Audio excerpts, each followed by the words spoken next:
হৃদয়ের জীবন কুরআন, খোদা তাআলার কালাম কুরআন। আলহামদুলিল্লাহ রাব্বিল আলামিন, আসসালাতু ওয়াসসালামু আলা সাইয়্যিদিল আমবিয়া ওয়াল মুরসালিন। আম্মা বা'দ, ফাউযু বিল্লাহি মিনাশ শাইতানির রাজীম। বিসমিল্লাহির রহমানির রহিম। আসসালাতু ওয়াসসালামু আলাইকা ইয়া রাসূলুল্লাহ ওয়া আলা আলিকা ওয়া আসহাবিকা ইয়া হাবিবাল্লাহ। আসসালাতু ওয়াসসালামু আলাইকা ইয়া নবিয়াল্লাহ ওয়া আলা আলিকা ওয়া আসহাবিকা ইয়া নূরাল্লাহ। দরুদে পাকের অগণিত ফজিলত ও বারাকাত রয়েছে। আল্লাহ রব্বুল আলমিনের প্রিয় নবী, আমাদের প্রিয় আকা রসুল আকরাম নূরে মুজাসসাম সাল্লাল্লাহু তাআলা আলাইহি ওয়ালিহি ওয়াসাল্লাম ইরশাদ করেন, কিয়ামতের দিন তোমাদের মধ্য থেকে ওই ব্যক্তি আমার অধিকতর নিকটবর্তী হবে যে দুনিয়াতে আমার প্রতি অধিক পরিমাণে দরুদ শরীফ পাঠ করবে। সুবহানাল্লাহ, সুবহানাল্লাহ। আমাদের কার মন না চায়? সবারই মন চায় প্রিয় আকাশ সাল্লাল্লাহু আলাইহি ওয়াসাল্লামের কাছে যেতে। আর যদি হয় সেই সময়টা সবচেয়ে কঠিনতম সময়, তাহলে কে না যেতে চাবে? সবাই যেতে চাইবো আমরা। আল্লাহ নবী সাল্লাল্লাহু আলাইহি ওয়াসাল্লাম ইরশাদ করেছেন, কিয়ামতের দিন আমার নিকটবর্তী সে থাকবে যে দুনিয়াতে অধিক পরিমাণে দরুদ শরীফ পড়বে। মাদানী চ্যানেলের দর্শক শ্রোতা, আমাদের উচিত আমরা রাসূল করিম সাল্লাল্লাহু আলাইহি ওয়াসাল্লামের প্রতি বেশি থেকে বেশি দরুদ শরীফ পাঠে অভ্যস্ত হওয়া। সাল্লু আলাল হাবিব সাল্লাল্লাহু তাআলা আলা মুহাম্মদ সাল্লাল্লাহু আলাইহি ওয়াসাল্লাম, সালাতাও ওয়া সালামান আলাইকা ইয়া সাইয়্যিদি ইয়া রাসূলুল্লাহ সাল্লাল্লাহু আলাইহি ওয়াসাল্লাম। মাদানী চ্যানেলের ধারাবাহিক এই অনুষ্ঠান আমার রবের বাণীতে আপনাদের আরেকবার সুস্বাগতম। আমরা এই অনুষ্ঠানে আমাদের রব তাবারাক ওয়া তাআলার সর্বশ্রেষ্ঠ কালাম কালামুল্লাহ শরীফ এর তেলাওয়াত শ্রবণ করে থাকি, তার অনুবাদ শুনি, প্রাসঙ্গিক কিছু আলোচনা। আসুন আমরা সেগমেন্টের দিকে অগ্রসর হই। হৃদয়ের জীবন কুরআন, খোদা তাআলার কালাম কুরআন। মাশাআল্লাহ, মাশাআল্লাহ। কোরআনে পাকের তেলাওয়াত, যখন কোরআনে পাকের তেলাওয়াত করা হয় তখন তোমরা মনোযোগের সাথে শ্রবণ করো। শ্রোতা মণ্ডলী, আপনি যেখান থেকেই দেখতে পাচ্ছেন, অনুরোধ জানাবো যতটুকু সম্ভব আমরা কোরআনে পাকের তেলাওয়াতকে শ্রবণ করি এবং আমিও চেষ্টা করি প্রতিদিন কিছু না কিছু আয়াতে কারিমা নিজে তেলাওয়াত করার জন্য, কিছু আয়াতে কারিমা অন্তত পক্ষে মুখস্থ করে নেওয়ার জন্য। কেননা রসুল আকরাম নূরে মুজাসসাম সাল্লাল্লাহু আলাইহি ওয়াসাল্লাম ইরশাদ করেন, যে হৃদয়ের মাঝে কোরআন নেই সেটা অন্ধকার কুটি। আমার হৃদয়টাকে আলোকিত করার জন্য অন্তত কিছু হলেও, কয়েকটি আয়াত হলেও যেন আমরা শুদ্ধতার সাথে মুখস্থ করে নিই। আসুন আমরা কোরআনে পাকের তেলাওয়াত শ্রবণ করি। আউযু বিল্লাহি মিনাশ শাইতানির রাজীম। বিসমিল্লাহির রহমানির রহিম। আলাম তারা ইলাল্লাযীনা ইয়াজউমুনা আন্নাহুম আমানু বিমা উনজিলা ইলাইকা ওয়া মা উনজিলা মিন ক্বাবলিক ওয়া মা উনজিলা মিন ক্বাবলিকা ইউরিদুনা আন ইয়াতাহাকামু ইলাত তাগুতি ওয়া ক্বাদ উমিরু আন ইয়াকফুরু বিহি ওয়া ইউরিদু আশ-শাইতানু আন ইউদিল্লাহুম দালালান বাঈদা। وإذا قيل لهم تعالوا إلى ما أنزل الله وإلى الرسول رأيت المنافقين يصدون عنك صدودا فكيف إذا أصابتهم مصيبة بما غلت أيديهم ثم جاءوك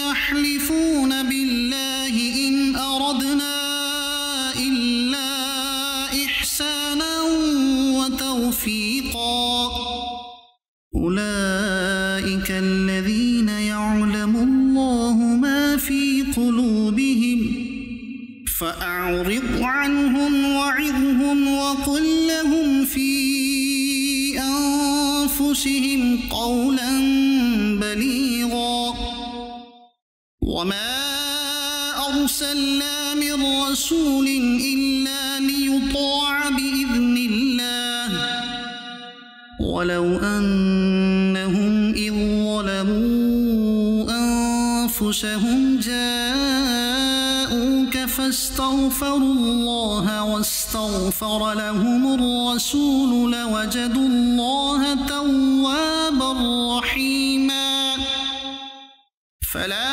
وربك لا يؤمنون حتى يحكموك فيما شجر بينهم ثم لا يجدوا في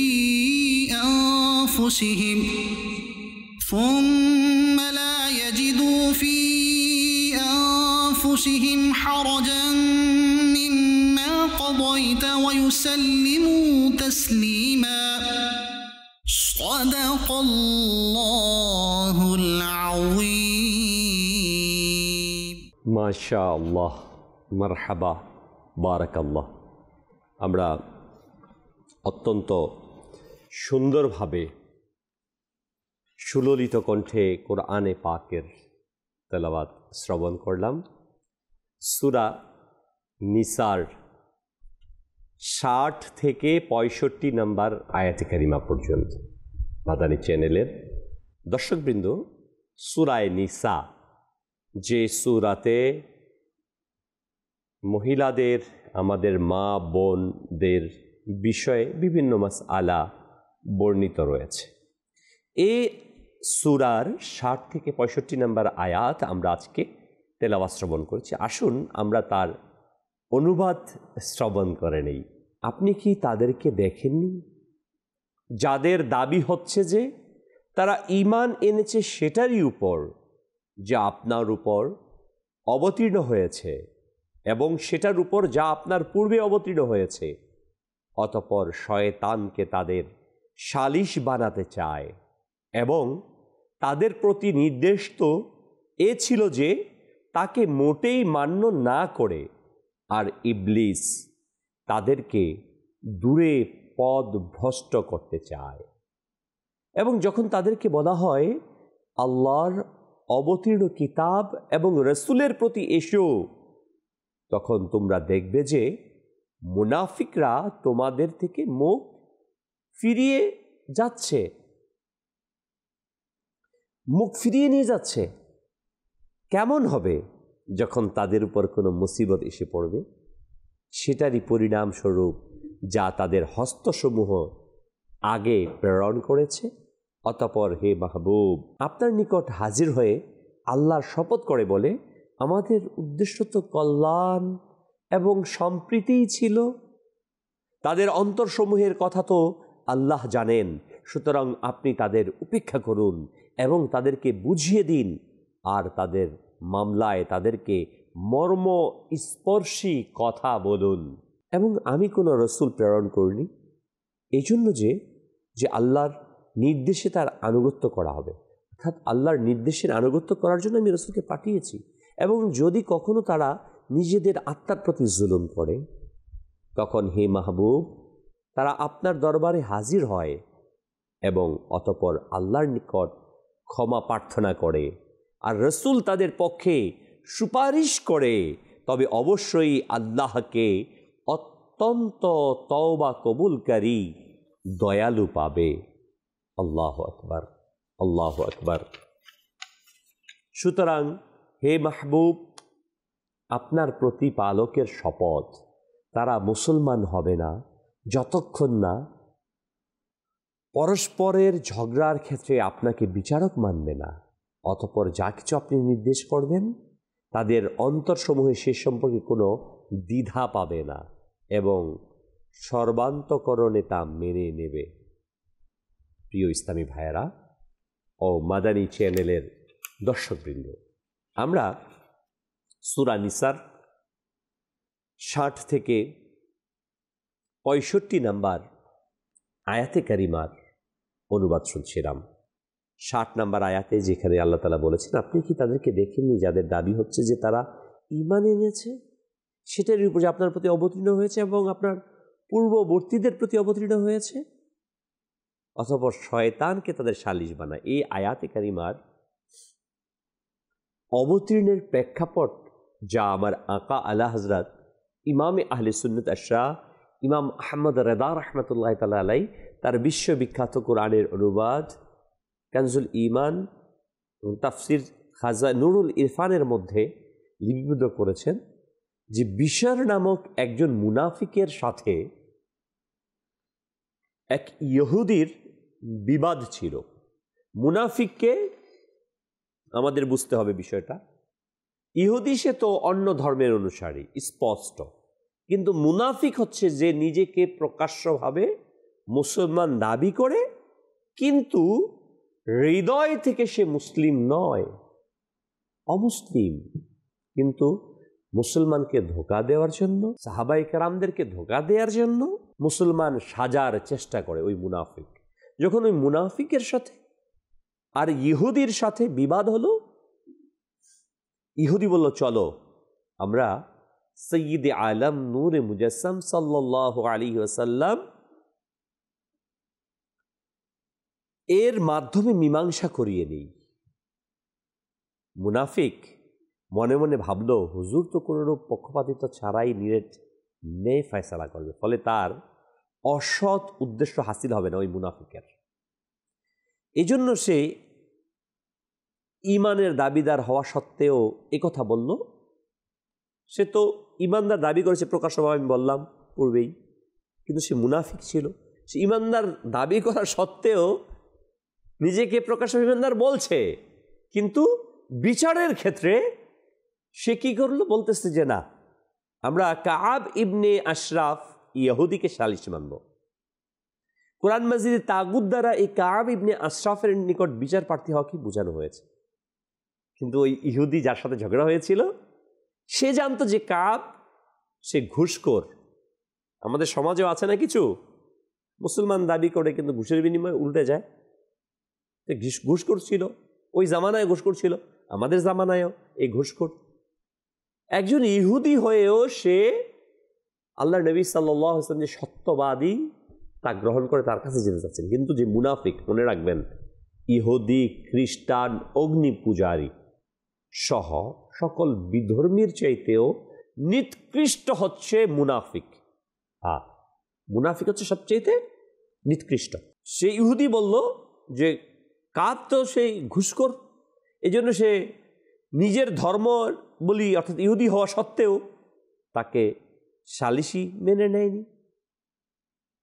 অগত্য সেই মুনাফিকের ফয়সালার জন্য সৈয়দে আলম সাল্লাল্লাহু আলাইহি ওয়াসাল্লামের দরবারে আসতে হলো। হুজুর যে ফয়সালা দিলেন তা সঠিক ছিল। সরকার সাল্লাল্লাহু আলাইহি ওয়াসাল্লাম সে যেই হোক, তার চেহারা দেখে, তার ধর্ম দেখে, তার বর্ণ দেখে আল্লাহ নবী সাল্লাল্লাহু আলাইহি ওয়াসাল্লাম তো আর ফয়সালা করেন না। ন্যায় নীতি তো এটাই যে সত্য যেটা হবে সেটাই ফয়সালা হবে, সেটা ইহুদির বিরুদ্ধে যাক কিংবা মুসলমানের বিরুদ্ধে যাক কিংবা মুনাফিকের বিরুদ্ধে যাক। এইখান থেকে আমাদের মুসলমানদের শিক্ষা, প্রিয় ইসলামী ভাইরা, মাদানী চ্যানেল দর্শকবৃন্দ, যে আজকে আমরা অনেক সময় দেখা যায় নিজের ভাই হলে, বোন হলে বিচারের ক্ষেত্রে কি পার্সিয়ালিটি করে থাকি না, আমার আত্মীয়, আমার জেলার লোক, আমার দলের লোক, বলি না এরকম, আমার পরিচিত জন। এই অভ্যাসটা ছিল মুনাফিকদের।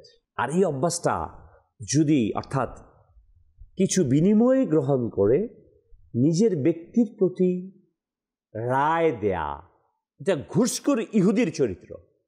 আমি ওই ব্যক্তিকে বলছি, ওই ভাইকে বলছি যাকে আল্লাহ তাআলা ওই মসনদের আসন দিয়েছেন, ওই চেয়ারে বসিয়েছেন, ওই সম্মানের জায়গাতে আপনাকে পৌঁছে দিয়েছেন যে আপনি সমাজের বিচার করছেন। হ্যাঁ, আমি আপনাকেই বলছি যে সমাজের বিচার করছেন। আল্লাহ তাআলা আপনাকে ইজ্জতের তাজ দিয়েছে। আপনি একটি সমাজের নেতা, প্রধান, মাতবর, আপনি একটি জেলার মাতবর, ইউনিয়নের মাতবর, থানার মাতবর। আল্লাহ তাআলা আপনাকে সেই অথরিটি দিয়েছে, ওই ক্ষমতা দিয়েছে। কিন্তু সেই জায়গাতে গিয়ে যদি আপনি বিনিময় গ্রহণ করে ফায়সালা করেন, তাহলে আপনি তো ওই ইহুদি ঘুষখোরের মতো। আপনার চরিত্র ইহুদি ঘুষখোরের মতো। রাসূল আকরাম নূরে মুজাসসাম সাল্লাল্লাহু আলাইহি ওয়াসাল্লামের উম্মতি দাবি করে কখনো কেউ এই কাজ করতে পারে না। দেখুন, সরকার সাল্লাল্লাহু আলাইহি ওয়াসাল্লাম যখন ফয়সালা করে দিল, ইহুদির পক্ষে চলে গেল ফয়সালা। আল্লাহু আকবার। সেই জায়গা থেকে বের হয়ে রায় শোনার পর ওই মুনাফিক ইহুদির পিছনে লাগলো এবং তাকে বাধ্য করলো যে আবার এটাকে রিপিট শোনানোর জন্য, যে আমরা আরেকজন বিচারকের কাছে যাই। চলো আমরা ওমর রাদিয়াল্লাহু তাআলা আনহু এর কাছে যাই। আল্লাহু আকবার। প্রিয় ইসলামী ভাইয়েরা, তখন ওই মুনাফিকের পীড়াপিড়িতে ওই ইহুদি সহ ওমর রাদিয়াল্লাহু তাআলা আনহুর নিকট গেলেন এবং ওই ইহুদি বলতে লাগলো ওমর রাদিয়াল্লাহু তাআলা আনহুকে যে আমার ও তার মামলার ব্যাপারে আমরা রাসূল আকরাম নূরে মুজাসসাম সাল্লাল্লাহু আলাইহি ওয়াসাল্লাম এর কাছে গিয়েছিলাম। রাসূল আকরাম সাল্লাল্লাহু আলাইহি সাল্লাম আমাদেরকে মীমাংসা করে দিয়েছে, ফয়সালা করে দিয়েছে, কিন্তু এই লোকটা হুজুর আকরাম সাল্লাল্লাহু আলাইহি ওয়াসাল্লামের ফয়সালা মানতে নারাজ। আপনার নিকট পুনরায় ফয়সালা চায়, সমাধান চায়। তখন ওমর রাদিয়াল্লাহু তাআলা আনহু বললেন, হ্যাঁ, আমি এক্ষুনি ফয়সালা করে দিচ্ছি, এর সঠিক উচিত বিচার, ন্যায় বিচার করে দিচ্ছি। এটা বলে ওমর রাদিয়াল্লাহু তাআলা আনহু ঘরের ভিতরে তশরিফ নিয়ে গেলেন এবং তরবারি এনে তাকে কতল করে ফেললেন, ওই মুনাফিকটাকে। আর বললেন, যে ব্যক্তি আল্লাহ ও তার রাসূল সাল্লাল্লাহু আলাইহি সাল্লামের ফয়সালায় রাজি হয় না, আমার নিকট তার ফয়সালা এটাই। এবং যখন তাদেরকে বলা হয় আল্লাহর অবতীর্ণ কিতাব এবং রাসূলের প্রতি এসো, তখন তোমরা দেখবে যে মুনাফিক তোমাদের থেকে মুখ ঘুরিয়ে ফিরে নিয়ে যাচ্ছে। যখনই তাদেরকে বলা হয় যে আল্লাহর কোরআনের দিকে আসো, আল্লাহর নির্দেশের দিকে আসো। আজকেও কিন্তু আমাদের সমাজের মধ্যে কিছু মানুষ আছে, কোরআনের নির্দেশের আহ্বান করলে আমরা বেজার হয়ে যাই না, নিজেকে মুসলমান দাবি করে, অথচ কোরআন মানতে চায় না, কোরআনের হুকুম মানতে চায় না, কোরআনের রুলস মানতে চায় না। আমাকে বলেন তো, যে কোরআনকে মানে না, কোরআনের আইনকে মানে না, সে মুসলমান কিভাবে হবে? বাংলাদেশের যদি কেউ সংবিধানকে অস্বীকার করে, সংবিধানের বিধি ধারাকে অস্বীকার করে, সে কি আর বাংলাদেশের নাগরিক থাকতে পারবে? এটা একটা মানব রচিত সংবিধান, এটাকে অস্বীকার করা সম্ভব, এটার মধ্যে ভুল হওয়া সম্ভব, পরিবর্তন হওয়া সম্ভব। কিন্তু কোরআন, যালিকাল কিতাব লা রাইবা ফি হুদাল লিল মুত্তাকিন, এমন একটি কিতাব যাতে বিন্দুমাত্র সন্দেহ নেই আর মুত্তাকিদের জন্য পথ প্রদর্শনকারী। এটা কোনো মানব রচিত গ্রন্থ নয়। এটা আজকে না, আজ থেকে 1450 বছর পূর্বে আরবের সর্বশ্রেষ্ঠ সাহিত্যিকরা যাকে ঘোষণা দিয়েছেন। অথচ এই কোরআনুল কারীমকে তথাকথিত মুসলমান নিজেকে নাম দিয়েছে, অমুক তমুক, অথচ কোরআনকে অস্বীকার করছে। মাযাল্লাহ, নাউযুবিল্লাহ। কঠিনকালেও একজন মুসলমান কোরআনকে অস্বীকার করতে পারেন। এটা মুনাফিকদের রীতি, যারা প্রকাশ্যভাবে কোরআন বলে দিচ্ছে। যখন তাদেরকে বলা হয় আল্লাহর অবতীর্ণ কিতাব এবং রাসূলের প্রতি আসো, তখন তোমরা দেখবে যে মুনাফিক তোমাদের থেকে মুখ ঘুরিয়ে ফিরিয়ে যাচ্ছে। এমন না তেমন, এদিক না সেদিক। মুনাফিকের কাজ হচ্ছে এটাই। মাদানী শেল দর্শকবৃন্দ, অতঃপর আল্লাহ তাআলা বলেন, কেমন হবে যখন তাদের উপর কোনো মুসিবত এসে পড়বে, যা থেকে পালিয়ে বাঁচার কোনো উপায় থাকে না। যেমন বিশ্বের মুনাফিকের উপর এসে পড়েছিল, তাকে হযরত ওমর রাদিয়াল্লাহু তাআলা আনহু ওই মুনাফিককে হত্যা করে ফেলেছিলেন, কতল করে ফেলেছিলেন। সেটারই পরিণাম স্বরূপ যা তাদের হস্তসমূহে আগে প্রেরণ করেছে। আল্লাহু আকবার, আল্লাহু আকবার। প্রিয় ইসলামী ভাইয়েরা ও মাদানী চ্যানেলের দর্শকবৃন্দ, আমরা শুনছিলাম আল্লাহ তাবারক ওয়া তাআলার কালামে পাক সম্পর্কে। ইনশাআল্লাহ তাবারক ওয়া তাআলা আমরা পরবর্তী আয়াতসমূহের আরও ডিটেইল ইনশাআল্লাহ তাবারক ওয়া তাআলা শুনবো। চলুন আমরা পরবর্তী সেগমেন্টে যাই। হৃদয়ের জীবন কুরআন, খোদা তাআলার কালাম কুরআন। মাদানী চ্যানেল দর্শকবৃন্দ, উত্তর আসুন আমরা সেই উত্তর জেনে নিই। হৃদয়ের জীবন কুরআন, খোদা তাআলার কালাম কুরআন। কুরআন। আল্লাহু আকবার, আল্লাহু আকবার। মাদানী চ্যানেল দর্শকবৃন্দ, প্রশ্ন ছিল এটা যে পবিত্র কোরআনের কোন সূরার কোন আয়াতে বাহনে আরোহণের দোয়া উল্লেখ রয়েছে? আমরা তো বাহনে আরোহণ করি না, অনেকে পড়িও আলহামদুলিল্লাহ কোরআন থেকে দোয়া দরুদ। আলহামদুলিল্লাহ মুসলমানগণ যে দোয়া আমরা পাঠ করে থাকি সেটা আলহামদুলিল্লাহ তুম্মা আলহামদুলিল্লাহ কোরআনের আয়াতে কারিমা এবং আহাদিসে কারিমা থেকে আমরা পাঠ করে থাকি। বাহনের যে দোয়া আমরা পাঠ করি সেটা সূরা যুখরুফ এর 13 নম্বর আয়াতে বর্ণিত রয়েছে। দ্বিতীয় নম্বর প্রশ্ন ছিল কোন সূরার কোন আয়াতে হারুত মারুতের ঘটনা বর্ণিত রয়েছে? আল্লাহু আকবার। হারুত মারুতের ঘটনা এবং অনেক ইয়াজুজ মাজুজের ঘটনা, বিভিন্ন সম্প্রদায়ের ঘটনা, বনি ইসরাইলের ঘটনা, আদ সম্প্রদায়ের ঘটনা, সামুদ সম্প্রদায়ের ঘটনা, আল্লাহ আল্লাহ আল্লাহ, বড় বড় বাদশাহদের ঘটনা আমরা কোরআনে জানতে পারবো, যেটা অত্যন্ত হৃদয়গ্রাহী, আমাদেরকে আকর্ষিত করবে। আমি বলবো মাদানী চ্যানেল দর্শকবৃন্দকে, আপনারা কোরআনকে পড়ুন, কোরআনকে অনুবাদকে বোঝার চেষ্টা করুন। হ্যাঁ, এবং এর মাঝে এত এত সুন্দর ঘটনা আছে, আপনি বিমোহিত হয়ে যাবেন। আমরা তো উপন্যাস পড়ি, সেটা কল্পনা প্রসূত ম্যাটার, এমন হয়তো একজন মানুষ কল্পনা করে লিখেছে না, কিন্তু কোরআনের যে ঘটনাগুলো যা পৃথিবীতে ঘটে গিয়েছে, ওই ঘটনাগুলোই এত আশ্চর্য আশ্চর্য ঘটনাগুলো আমরা শুনতে পেয়েছি কোরআনে, যে 1000 বছর মানুষ মৃত্যুর বরণ করেছিল, তা আবার জীবিত হয়েছে। 100 বছর মৃত্যুর পর আবার তাদেরকে জীবিত করা হয়েছে। হ্যাঁ, তাদের দেহ থেকে এখনো মৃত্যুর গন্ধ আসে, এমন মানুষ পৃথিবীতে আসে, মৃত্যু লাশে গন্ধ আসে। হ্যাঁ, আমরা কোরআনের পাকের সেই ঘটনাও কিন্তু জানি, সেটা জানবো কোরআন থেকে ইনশাআল্লাহ তাআলা। আমি আপনাকে অনুরোধ জানাবো, আসুন আমরা কোরআনকে পড়ি, যে কোরআনের কোন আয়াতে হারুত ও মারুতের ঘটনা উল্লেখ রয়েছে। প্রশ্ন ছিল, এর উত্তর হচ্ছে সূরা বাকারার 102 নম্বর আয়াতে। এর সঠিক উত্তরদাতাদের মধ্যে একজন অন্যতম হচ্ছেন জাবির হুসাইন, চাষাড়া, নারায়ণগঞ্জের আমার ভাই। আল্লাহ তাআলা আপনাকে বরকত দান করুক।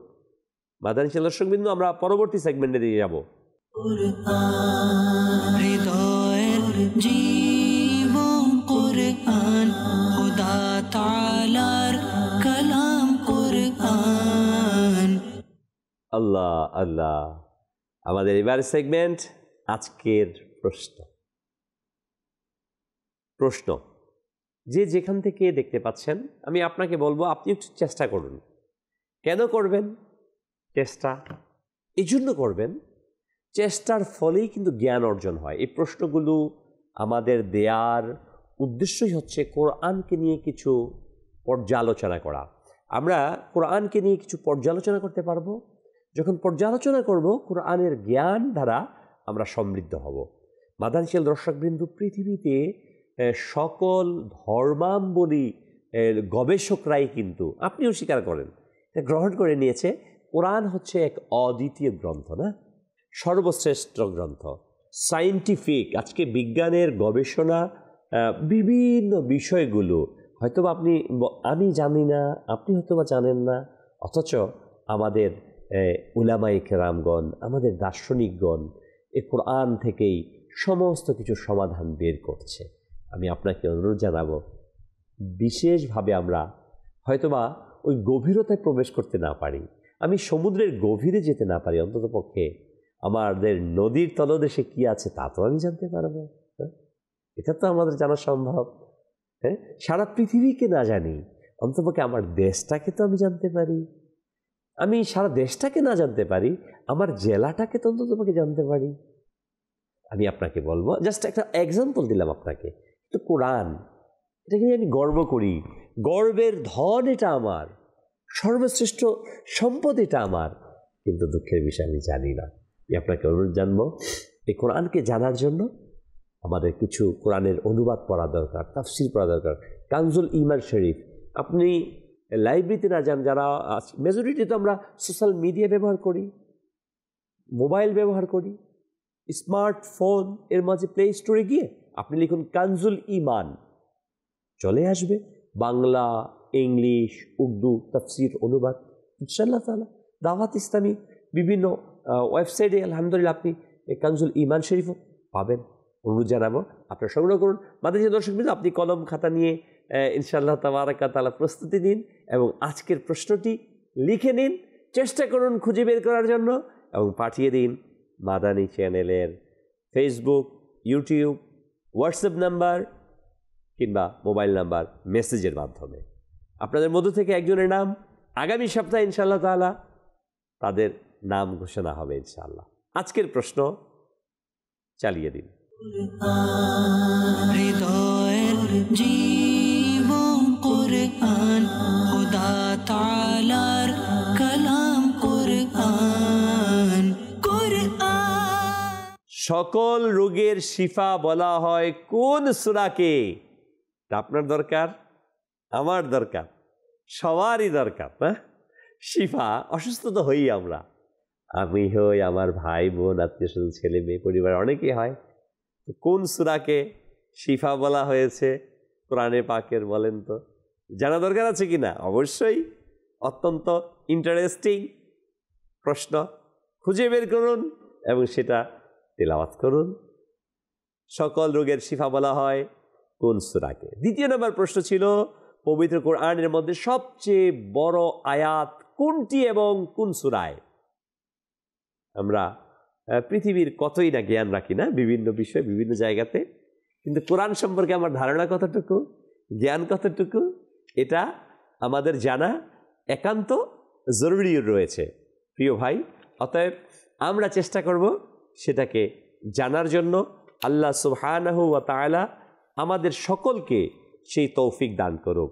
সাল্লু আলাল হাবিব সাল্লাল্লাহু তাআলা আলা মুহাম্মদ সাল্লাল্লাহু আলাইহি ওয়াসাল্লাম।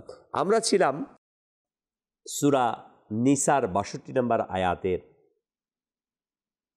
অনুবাদ তাফসির কিছু পর্যালোচনার মাঝে, যে কেমন হবে যখন তাদের উপর কোনো মুসিবত এসে পড়বে যা থেকে পালিয়ে বাঁচার কোনো উপায় থাকে না।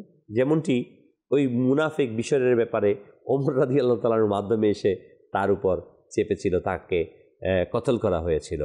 সেটার পরিণাম স্বরূপ যা তাদের হস্তসমূহে আগে প্রেরণ করেছে। অতঃপর হে মাহবুব, আপনার নিকট হাজির হয়ে আল্লাহর শপথ করে বলে, আমাদের উদ্দেশ্য তো কল্যাণ এবং সম্প্রীতি ছিল আল্লাহ, এবং সে ওজর আপত্তি এবং অনুশোচনার কোনো কাজে আসবে না। যেমন বিশ্বর মুনাফিক কতল হয়ে যাওয়ার পর তার উত্তরাধিকারীগণ তারা খুনের বদলা তলব করতে এসেছিল এবং অযথা বিভিন্ন ওজর সমূহ উপস্থাপন করতে লাগলো, পেশ করতে লাগলো, বিভিন্ন অভিযোগ তৈরি করতে লাগলো। আল্লাহ তাআলা তার খুনের কোনো বদলা প্রদান করেননি, কেননা সেটা তার আত্মহত্যার শামিল ছিল। কারণ সে আল্লাহ রসুলের রুলসকে, আইনকে অমান্য করে নিজেকে মুসলমান দাবি করে আল্লাহ রসুল এবং আল্লাহ তাআলার বিরুদ্ধে যুদ্ধ ঘোষণা করেছে। প্রিয় ইসলামী ভাইয়েরা, পরবর্তী আয়াতে আল্লাহ তাআলা তাদের অন্তরসমূহের কথা তো আল্লাহ জানেন, সুতরাং আপনি তাদের উপেক্ষা করুন, তাদেরকে বুঝিয়ে দিন, আর তাদের মামলায় তাদের মর্মস্পর্শী কথা বলুন যা তাদের অন্তরে প্রভাব বিস্তার করে। নবী আকরাম নূরে মুজাসসাম সাল্লাল্লাহু আলাইহি ওয়াসাল্লামের কাছে এসে মুনাফিকরা, অমুসলিমরা বিভিন্ন ধরনের কথা বলতো। আল্লাহ তাআলা তো সবই জানেন, মাদানী খেয়াল দর্শকবিন্দু, আর আল্লাহ তাবারক ওয়া তাআলা সকল কিছু জানেন। আলিমুল গায়ব আল্লাহ সুবহানাহু ওয়া তাআলা। আমি কি ভাবছি এখন, আমি 100 বছর পর কি ভাববো যদি আল্লাহ আমাকে হায়াত দেন, আগামী বছর আমি কি ভাবতে পারি, কি ভাববো, আল্লাহ তাআলা জানেন। অতএব কি উদ্দেশ্য, কি নিয়ে আছে, আল্লাহ সুবহানাহু ওয়া তাআলা সব জানেন আল্লাহ। অতএব আল্লাহ তাআলার সাথে আমাদের ধোঁকা দেওয়া, মানে ধোঁকার চিন্তা যদি আমরা করি, নাউজুবিল্লাহ, এটা তো আমাদের আকল ধারা কেউ করবে না। আল্লাহকে ধোঁকা দেওয়া কখনো সম্ভব না। অতএব আমরা যেন আল্লাহ রাব্বুল আলামিনের ব্যাপারে সুদৃঢ় অবস্থায় থাকি এবং আল্লাহ তাআলা প্রদত্ত ক্ষমতা বলে রাসূল আকরাম সাল্লাল্লাহু আলাইহি সাল্লাম তা জানেন। আল্লাহ তাবারক ওয়া তাআলা তার মাহবুবকে জানিয়েছেন, ফালা ইউযহিরু আলা গায়বিহি আহাদা ইল্লা মান ইরতাদা মির রাসূল। আল্লাহ তাআলার বৈশিষ্ট্য এটা না যে তিনি গায়েব সম্পর্কে সকলকে অবহিত করবেন, তবে রসুলগণের মধ্য থেকে যাকে খুশি গায়েব সম্পর্কে অবহিত করেন। আল্লাহ তাআলা কোরআনে পাকে বলেন, আর রহমান আল্লামাল কোরআন, দয়াময় রহমান আপনাকে শিখিয়েছেন কোরআন। আর কোরআনের মাঝে পৃথিবীর আদি থেকে অন্ত সকল জ্ঞানের সমারোহ রয়েছে, সকল জ্ঞানের সমষ্টি রয়েছে। অতএব কোরআনুল কারীমের অসংখ্য বিষয় আছে যেটা আমরা সাধারণরা জানি না, হরফুল মুকাত্তাত, কিন্তু অথচ আল্লাহ নবী সাল্লাল্লাহু আলাইহি ওয়াসাল্লাম সকল জ্ঞান জানেন। তার মানে আল্লাহ নবী সাল্লাল্লাহু আলাইহি ওয়াসাল্লামকে আল্লাহ তাআলা ইলমে গায়েব দান করেছেন। তো আমি প্রকাশ্য কিংবা অপ্রকাশ্য যাই করি না কেন, আল্লাহ তাবারক ওয়া তাআলা জানেন, এবং আল্লাহ তাআলার প্রদত্ত ক্ষমতা বলে রাসূল করিম সাল্লাল্লাহু তাআলা আলাইহি ওয়াসাল্লামও জানেন। পরবর্তী আয়াতে তাদের অন্তরসমূহের কথা তো আল্লাহ তাআলা জানেন, সুতরাং আপনি তাদের উদ্দেশ্যে উপেক্ষা করুন, এই আয়াতে বলেছেন আল্লাহ সুবহানাহু ওয়া তাআলা। এবং আমি কোনো রসুল প্রেরণ করিনি এই জন্যই যে আল্লাহর নির্দেশ তারা আনুগত্য করা হবে, অর্থাৎ আমি রসুলদেরকে পাঠিয়েছি এই জন্য যে তারা আল্লাহ তাআলার নির্দেশে তার আনুগত্য করবে, আল্লাহ রসুলদের আনুগত্য করবে।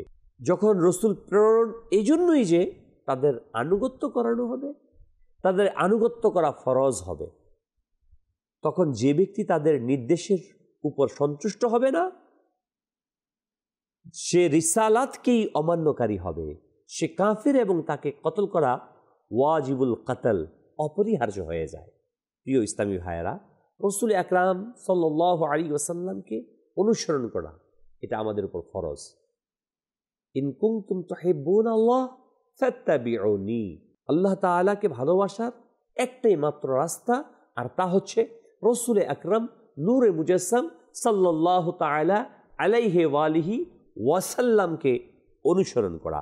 পরবর্তী আয়াতে আল্লাহ তাবারক ওয়া তাআলা ইরশাদ করছেন, এবং যদি কখনো তারা নিজের আত্মার প্রতি জুলুম করে, আল্লাহ আল্লাহ, কত সুন্দর কথা আল্লাহ তাআলা বলছেন, ওয়ালাউ আন্নাহুম ইয যালামু আনফুসাহুম জাউকা ফাস্তাগফারুল্লাহ, আল্লাহু আকবার। যদি কখনো তারা নিজের আত্মার প্রতি জুলুম করে, অবাধ্য, অমান্য করে, গুনাহ করে ফেলে, তখন হে মাহবুব তারা আপনার দরবারে হাজির হয়, অতঃপর আল্লাহর নিকট ক্ষমা প্রার্থনা করে আর রসুল তাদের পক্ষে সুপারিশ করে, তবে অবশ্যই আল্লাহকে অত্যন্ত তওবা কবুলকারী ও দয়ালু পাবে। সুবহানাল্লাহ। এই থেকে বোঝা গেল যে আল্লাহর দরবারে রসুল আকরাম নূরে মুজাসসাম সরকারে দো আলম সাল্লাল্লাহু তাআলা আলাইহি ওয়া আলিহি ওয়াসাল্লামের ওয়াসিলা, তার সুপারিশ সাফল্য অর্জনের জন্য সর্ব উৎকৃষ্ট মাধ্যম। হ্যাঁ, কোরআন বলে দিচ্ছে, যখন তোমরা নিজেদের প্রতি জুলুম করবে, আমার নবীর দরবারে যদি আসো, আমার নবী যদি তোমাদের পক্ষে সুপারিশ করে দেয়, আল্লাহু আকবার। তাহলে কি? তবে অবশ্যই আল্লাহকে ক্ষমাশীল পাবে। আল্লাহু আকবার। প্রিয় ইসলামী ভাইরা, সাইয়্যিদে আলম সাল্লাল্লাহু আলাইহি সাল্লামের ওফাত মুবারকের পর আরবের এক গ্রাম্য লোক নবী আকরাম নূরে মুজাসসাম সাল্লাল্লাহু আলাইহি সাল্লামের রওজায়ে আকদাসে হাজির হলেন, যা এই হাদিসটি হযরতে আলী রাদিয়াল্লাহু তাআলা আনহু থেকে বর্ণিত রয়েছে। রওজা মুবারককে হাজির হলেন ওই আরবের গ্রাম্য লোকটি। হাজির হয়ে রওজা মুবারকের মাটি, এখন তো দেয়াল দেয়া হয়েছে, পাকা হয়ে গেছে, তখন তো মাটি ছিল, কাঁচা মাটি। 3 দিন, এটার মধ্যে আসছে 3 দিন পর নবী সাল্লাল্লাহু আলাইহি ওয়াসাল্লামের দাফন মুবারক করার 3 দিন পর ওই গ্রামের ওই ব্যক্তি, ওই সাহাবী আসলেন। এসে রওজা মুবারকের মাটি নিজের মাথার মধ্যে মালিশ করল এবং আরজ করতে লাগলো, হে আল্লাহর রসুল, যা আপনি ইরশাদ করেছেন আমরা তা শুনেছি, আর যা আপনার প্রতি অবতীর্ণ হয়েছে তার মধ্যে এই আয়াতও আছে, ওয়ালাউ আন্নাহুম ইয যালামু আনফুসাহুম জাউকা ফাস্তাগফিরুল্লাহা ওয়াস্তাগফারা লাহুমুর রাসূল লাওয়াজাদুল্লাহা তাওয়াবার রহিমা। আল্লাহ, যদি কখনো তারা নিজের আত্মার প্রতি জুলুম করে, তখন এ মাহবুব আপনার দরবারে হাজির হয়, অতঃপর আল্লাহর নিকট ক্ষমা প্রার্থনা করে, রসুল তাদের পক্ষে সুপারিশ করে, তবে অবশ্যই আল্লাহকে অত্যন্ত তওবা কবুলকারী পাবে। আমি নিশ্চয়ই আমার উপর জুলুম করেছি, আপনার দরবারে আল্লাহর নিকট থেকে আমার গুনাহ ক্ষমা প্রার্থনার জন্য হাজির হয়েছি, ইয়া রাসূলুল্লাহ সাল্লাল্লাহু আলাইহি ওয়াসাল্লাম। সুতরাং আমার প্রতিপালকের নিকট থেকে আমার গুনার ক্ষমা করিয়ে দিন। আল্লাহ আল্লাহ আল্লাহ। মাদানী চ্যানেল দর্শক শুনুন, হৃদয় আন্দোলনকারী ঘটনা। ইসলামী ভাইয়েরাও মাদানী চ্যানেল দর্শক, যদি কেউ চাওয়ার মতো চাইতে পারে, প্রার্থনা করার মতো করতে পারে, তাহলে আল্লাহ নবীর দরবার থেকে কেউ ফিরে আসে না, আল্লাহ তাআলার দরবার থেকে কেউ ফিরে আসে না। আমরা চাইতে পারি না, আমাদের চাওয়ার না ঢং আছে, না রং আছে, না পদ্ধতি আছে। সাহাবায়ে কেরাম চাইতে পেরেছেন, আল্লাহ তাআলা তাদেরকে দান করেছেন। এই ঘটনা থেকে আমরা কয়েকটি মাসআলা জানলাম মাদানী চ্যানেল দর্শক বিন্দু। 1, আল্লাহ তাআলার দরবারে স্বীয় প্রয়োজন আরজ করার জন্য তার মকবুল বান্দাদের ওসিলা বানানো, ওসিলা তালাশ করা। আল্লাহু আকবার। কৃতকার্য হওয়া, ওসিলা বানানো, এটা হচ্ছে কৃতকার্য হওয়ার উপায়। আর এই মাসআলাও আমরা জানলাম এই ঘটনা থেকে যে কবরের নিকট প্রয়োজন মিটানোর উদ্দেশ্যে যাওয়া জাউকা এই আয়াতের অন্তর্ভুক্ত। আল্লাহু আকবার। এবং সর্বোৎকৃষ্ট যুগেরই স্বীকৃত আমল। 3য় মাসআলা, ওফাতের পর, ইন্তেকালের পর আল্লাহর মকবুল বান্দাগণকে ইয়াব সহকারে সম্বোধন করা বৈধ, যে ওই সাহাবী রসুল আল্লাহর নবী সাল্লাল্লাহু আলাইহি ওয়াসাল্লামের রওজায়ে আনোয়ারে হাজির হয়ে ইয়া রাসূলুল্লাহ বলে আহ্বান করেছিল, আয়াতে কারিমা তেলাওয়াত করেছিল, কান্নাকাটি করেছিল। আল্লাহর নবী সাল্লাল্লাহু আলাইহি ওয়াসাল্লাম শুনেছিলেন। ইয়া রব। আরেকটি মাসআলা, আল্লাহর মাহবুব বান্দাগণ তারা তাদের কবর থেকে সাহায্য করেন, তাদের দোয়ার বাসনা পূরণ হয়, যে দোয়া করা হয়। রাসূল আকরাম সাল্লাল্লাহু আলাইহি ওয়াসাল্লাম কবর মুবারকে আছেন, আর সেখান থেকে কোরআনে পাকে আল্লাহ তাআলা বলে দিয়েছে। এই কোরআন তো শুধু নবী আকরাম সাল্লাল্লাহু আলাইহি ওয়াসাল্লামের জাহিরি হায়াত মুবারকের কথা নয়, বরং সকল যুগের জন্য। ওই সাহাবী তার প্র্যাকটিক্যাল করিয়ে দিয়েছেন। আল্লাহ নবী সাল্লাল্লাহু আলাইহি ওয়াসাল্লামের জাহিরি ওফাত মুবারকের পর তাশরীফ নিয়ে এসেছেন এবং এসে বলছেন, ইয়া রাসূলুল্লাহ, আমি এসেছি আপনার দরবারে। কোরআন তো বলেছে, আপনি যে কোরআন আমাদেরকে শিখিয়ে গেছেন, এই কোরআনই তো বলে দিয়েছে আপনার কাছে আসার জন্য, আপনার কাছে এসে ক্ষমা প্রার্থনা করার জন্য। আর আপনি যদি আল্লাহ তাআলার কাছে সুপারিশ করে দেন, ইয়া রাসূলুল্লাহ, আল্লাহ ক্ষমাকারী, আমাদের ক্ষমা করে দিবে। আপনি তো আমাদেরকে শুনিয়েছেন কোরআনের আয়াত, আমাদের জন্য, আমার জন্য করুন ইয়া রাসূলুল্লাহ। আল্লাহ নবী সাল্লাল্লাহু আলাইহি সাল্লাম সুপারিশ করে দিলেন, সুসংবাদ শুনিয়ে দিলেন। আল্লাহু আকবার, আল্লাহু আকবার। প্রিয় ইসলামী ভাইরা, আমরা এ থেকে জানলাম যেন আমরা রাসূল আকরাম সাল্লাল্লাহু আলাইহি ওয়াসাল্লামের রওজা আনোয়ারে আদব, এরকম আরও অনেকগুলো ঘটনা বর্ণিত রয়েছে হাদিসে পাকের মাঝে।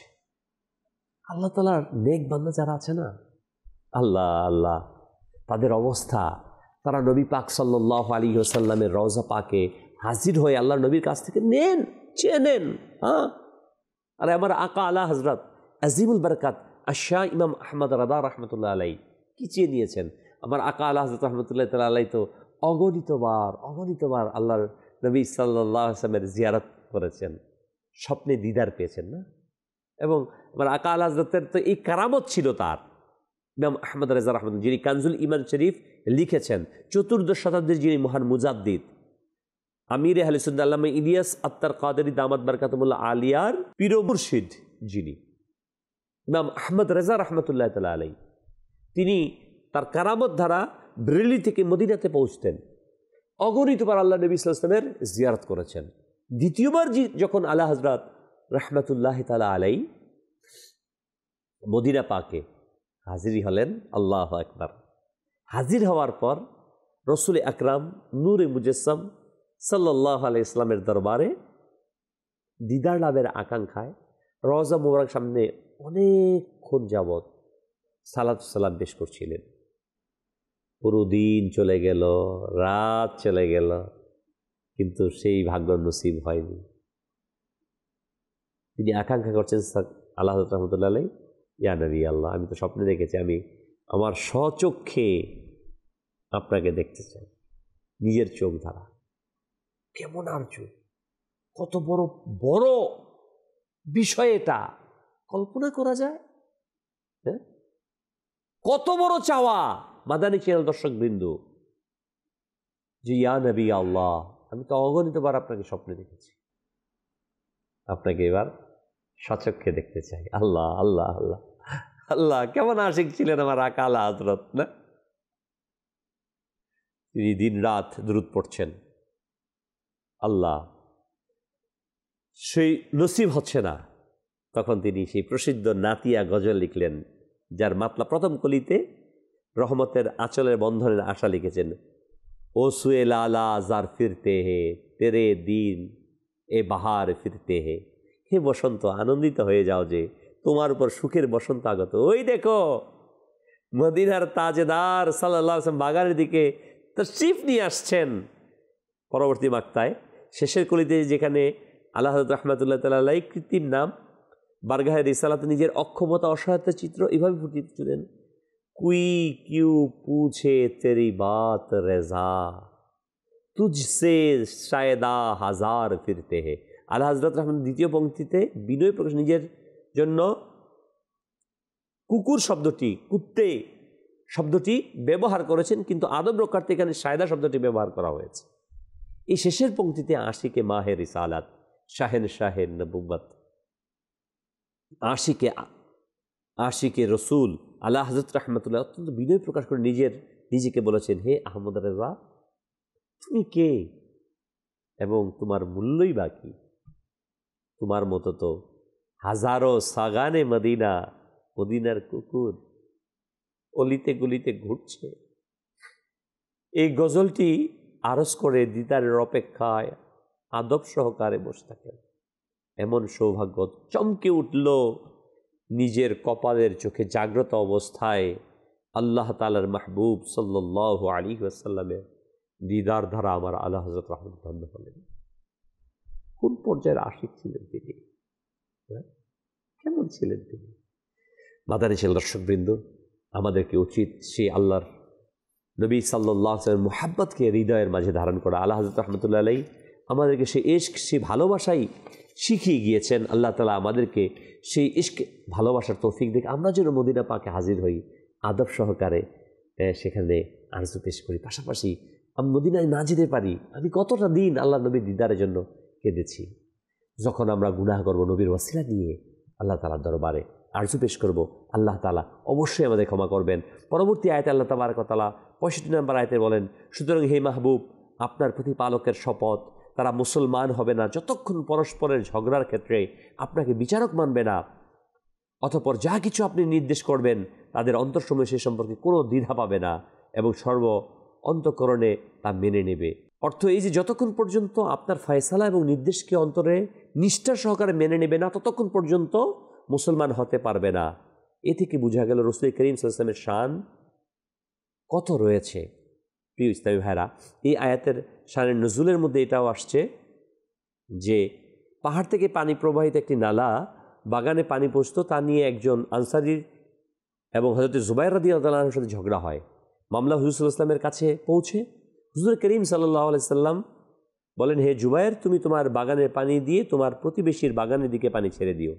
এটা আনসারের নিকট পছন্দ হলো না এবং তার মুখ থেকে এই বাক্য বের হলো, জুবাইর আপনার ফুফাতো ভাই হয়, অথচ উক্ত ফয়সালা রাসূল হযরতে জুবাইরকে এর প্রতি একেবারেই ইহসান করা হয়, বিশেষ কোনো অনুগ্রহ করা হয়নি, বরং তার সঠিক বিচার করা হয়েছে, বরং তাকে তার প্রতি অর্থাৎ যে নিয়ে গিয়েছিল তার প্রতি করা হয়েছিল, তখন হিদায়াত করা হয়েছে। কিন্তু আনসারী সেটার মর্যাদা দেননি। তখন রাসূল আকরাম সাল্লাল্লাহু আলাইহি ওয়াসাল্লাম জুবাইরকে হুকুম দিলেন, আপনার বাগানে পানি দিয়ে পানি গতিরোধ করুন, বিচারে পার্শ্ববর্তী লোকই পানির উপযোগী।